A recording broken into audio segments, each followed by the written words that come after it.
A Holocaust took place in Amsterdam last week by anti-Semitic monsters. It's truly a heartbreaking story. Alright, but seriously, what the happened in Amsterdam? Well, the media told you that it was a pogrom, a violent riot to expel Jews from the city. It was condemned by every politician in the West. It even managed to wake up Sleepy Joe from his deep dementia slumber. I will sit the throne today. Your Grace. Just long enough to write this tweet. But like everything Western media and politicians say about Israel, this was complete bullshit. A grand lie. Max Blumenthal and Wyatt Reed from the Grayzone broke it down in detail. But first, let's quickly recap and provide some context. The UEFA Europa League is a tournament for a select number of football clubs from all over Europe, from England to Sweden, the Netherlands, Greece, Ukraine, and Israel?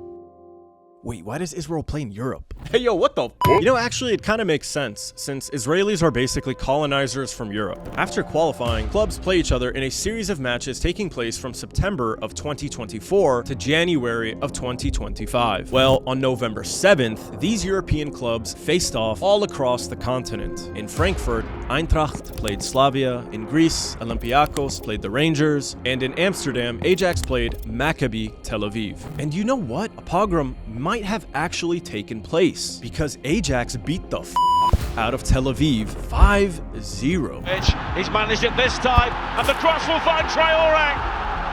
That's working really hard without the ball. Brobe, Taylor, Fitz-Jim, Taylor, brilliant, because here is Scott's going through to make it 3. Looking to offer nuisance value, Brobe! The cross in for Berghaus, Fitz-Jim! Deflected in for 5. It was a proper ravaging. So this was the sexual violence that the Israelis were talking about, huh? Now, to understand what happened in Amsterdam, you need to learn a little bit more about European football hooligan culture. You see, in Europe, people take football very seriously, too seriously. Every club has a society of fanatical supporters known as ultras. Ultras are basically retarded plebs who have nothing better to do with their lives than commit their lives to their club, following them around the world, getting drunk, and getting into fights with opposing fans. It is literally the definition of low IQ plebeian There is a great film that explores this culture. If you haven't seen it, it's called Green Street Hooligans, starring Elijah Wood. Basically, Frodo moves to London to live with his sister. There, he meets her brother-in-law, who introduces him to a rough tribal world where supporters of opposing teams battle each other before and after games. Again, idiots. But apparently, within this ultra culture, there's a special kind of stupid. Because when it comes to Israel, you don't just get low IQ pleb football fans. You also get ethno-supremacist, genocidal maniacs.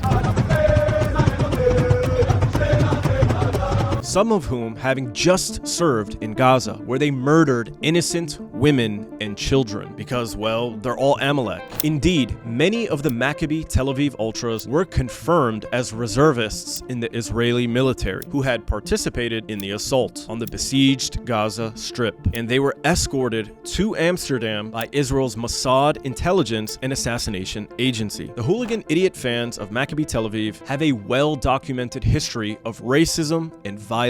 We know Maccabi fans, they already had a reputation. Even in Israel, they stand out, said Yuval Gal, a member of the Dutch Jewish anti-Zionist collective known as Erev Rav. We know many of them are soldiers and ex-soldiers in Gaza right now. I also tried to explain this to the police. I said, look, if somebody just came back from Gaza and just came back from killing a lot of people, you don't expect them to act normally in your city. Back in March, Maccabi played Olympiacos in Greece. During their stay, Maccabi Ultras viciously beat an Egyptian man and sent him to the hospital. Why? Because they are racist, stupid, It's also because they are privileged and used to being protected by the media, the politicians, the police, by the f***ing Mossad. I mean, think about it. How arrogant and violent would you have to be to visit another country and start committing organized acts of violence? I can't imagine walking around Paris with my friends just beating the shit out of people I've never met before. That doesn't make any sense. But hey, that's Israel for you. So back to Amsterdam. In the lead up to the massacre on the football field, Maccabi Ultras roamed around the city, tearing down Palestinian flags, vandalizing businesses, and attacking Arab cab drivers. Several Dutch citizens told Left Laser they were assaulted by Maccabi hooligans the day before their November 7th match in Amsterdam. Every time someone with a Palestinian symbol or anything walked by, they got pretty violent, and middle fingers, but also like physical violence. Then I passed the monument and they threw beer at me and they spitted at me in the Damstraat. But it was like a very aggressive tense over here. So Maccabi hooligans threw beer at you and they spit at you? Yeah. This is all crazy and delusional and infuriating. But to demonstrate just how nasty these people are, I want you to watch this video. Really pay attention to the lyrics.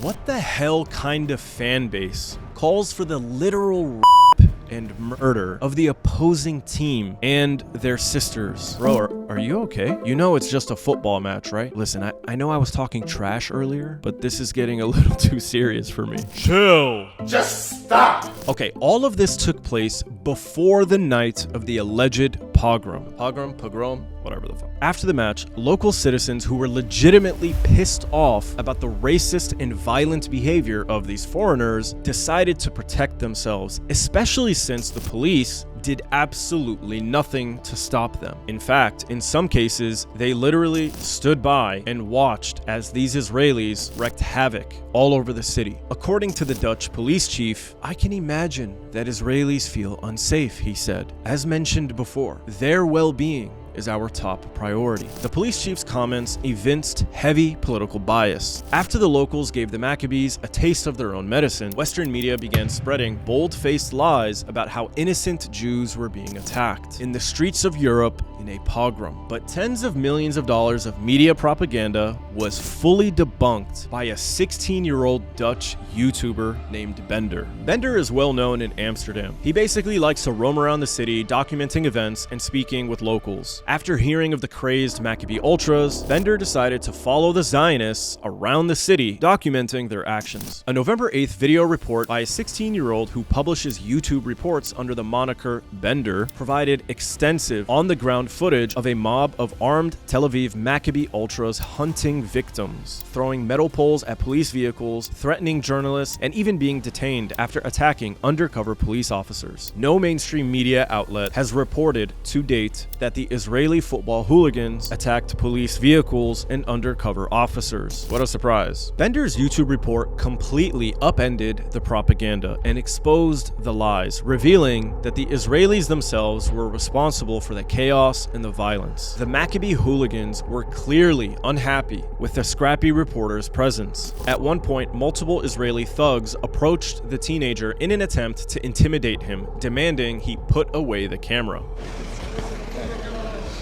Media. No? We're media. So. Okay. So stop.